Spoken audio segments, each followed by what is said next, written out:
Shalom saudara yang dikasih dalam Tuhan, bersama dengan saya Anya. Kali ini kita akan membahas tentang prophetic decoration. Ketika kita melihat prophetic decoration, biarlah ini menjadi pengingat akan setiap pesan Tuhan dan membangkitkan iman kita, juga menjadi ekspresi dari iman kita dalam menjalani bulan ini. Menurut Penanggaran Israel, bulan ini kita memasuki bulan Av, bulan dari suku Simeon. Selamat ulang tahun bagi para Simeon.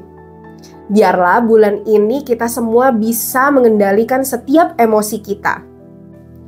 Mari sama-sama kita salurkan setiap emosi kita, jangan dengan marah kepada sesama manusia ataupun kepada Tuhan. Mari sama-sama kita memiliki ketepatan, kita lampiaskan setiap emosi kita dengan melakukan peperangan rohani. Ingat, musuh kita adalah penguasa-penguasa di udara. Di bulan ini, kita akan mencampur adukan setiap emosi kita. Maka itu kita harus semangat melampiaskan setiap emosi kita menjadi kemarahan yang ilahi dengan melawan musuh-musuh utama kita, yaitu si setan. Sebelum kita membahas prophetic decoration lebih dalam lagi, berikut ini bisa saudara lihat apa saja yang menjadi dekorasi di bulan Av ini.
Ada beberapa hal yang menjadi dekorasi di sepanjang bulan Av ini.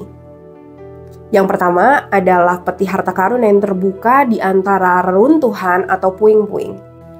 Reruntuhan juga bicara soal masalah hati yang diproses oleh Tuhan. Ketika kita protes saat Tuhan memproses kita, berarti ada yang tidak beres dengan hati kita. Kita harus mau diproses oleh Tuhan, jangan sampai ketika kita tidak mau diproses oleh Tuhan, kita malah hidup di antara reruntuhan sepanjang tahun ini. Mari sama-sama kita refleksikan diri kita. Apa sih yang menjadi reruntuhan di dalam hidup kita? Apakah itu ketakutanmu? Apakah itu kesedihanmu atau kekhawatiranmu? Apakah itu masa lalumu yang tidak baik-baik saja? Apapun itu, mari sama-sama kita datang kepada Tuhan. Kita percaya ketika kita datang kepada Tuhan, Tuhan tidak akan pernah menghakimi kita. Justru Tuhan akan membereskan hati kita sehingga kita bisa menemukan harta karun yang terpendam di dalam diri kita. Lalu selanjutnya ada gambaran seseorang yang berjalan di antara celah yang sempit, dan di ujung jalan itu ada janin yang sedang dikandung oleh seorang ibu. Seperti tertulis di kitab Keluaran 2 ayat 24, Allah mendengar mereka mengerang, lalu ia mengingat kepada perjanjiannya dengan Abraham, Ishak, dan Yakub. Penantian seringkali membuat kita merasa berada di antara celah yang sempit, di mana ruang gerak kita terbatas dan kesabaran kita diuji. Seperti seorang ibu yang mengandung yang mengalami berbagai rintangan baik secara fisik maupun emosional. Mengandung adalah analogi terbaik bagaimana kita di dalam masa penantian akan janji-janji Tuhan di dalam hidup kita. Selama 9 bulan, seorang ibu akan mengandung bayi di dalam rahimnya. Dan kesabaran adalah kunci. Seperti seorang ibu yang sabar dengan penuh pengharapan menantikan kelahiran bayinya, begitu juga dengan kita. Kita harus sabar dalam penantian karena kita percaya segala sesuatunya pasti akan membuahkan hasil. Pada akhirnya setelah berbulan-bulan menunggu, hari yang dinanti-nantikan pun tiba.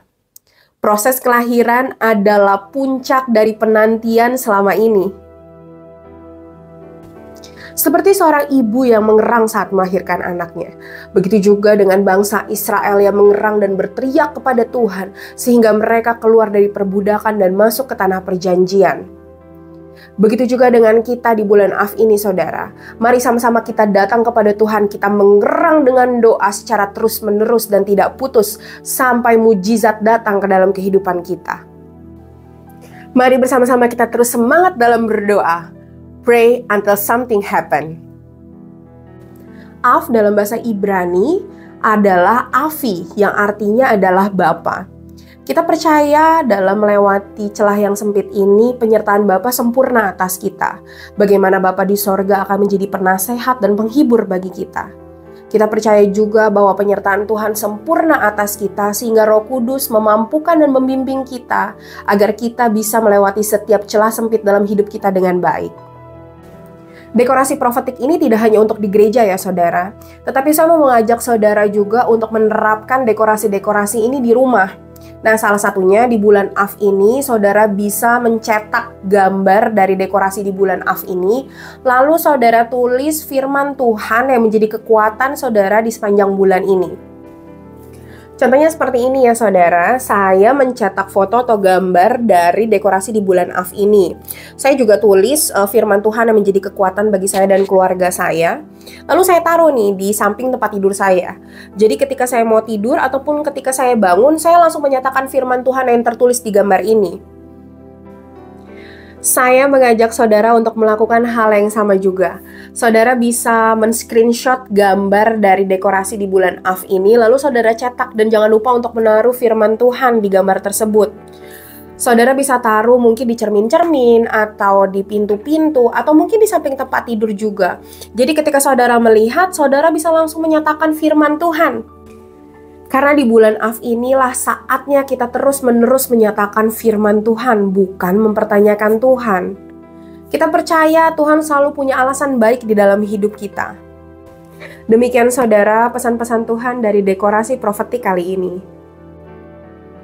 Biar setiap saudara yang melihat pesan-pesan Tuhan dari prophetic decoration kali ini bisa mengimani, mendeklar, juga mengingat akan setiap janji-janji Tuhan di sepanjang bulan ini. Kita percaya lewat prophetic decoration ini akan membawa atmosfer yang membakar hati, juga semangat dalam menjalani bulan Av ini. Dan segala puji, hormat, kemuliaan hanya bagi nama Tuhan Yesus Kristus, Juru Selamat kami yang hidup. Terima kasih telah menonton video kali ini. Jangan lupa di like, komen, share, juga subscribe YouTube channel Revival Fire City. Dan jangan lupa tekan tombol notifikasinya agar saudara bisa terus mendapatkan informasi-informasi terbaru dari Revival Fire City. Terima kasih, Tuhan Yesus memberkati.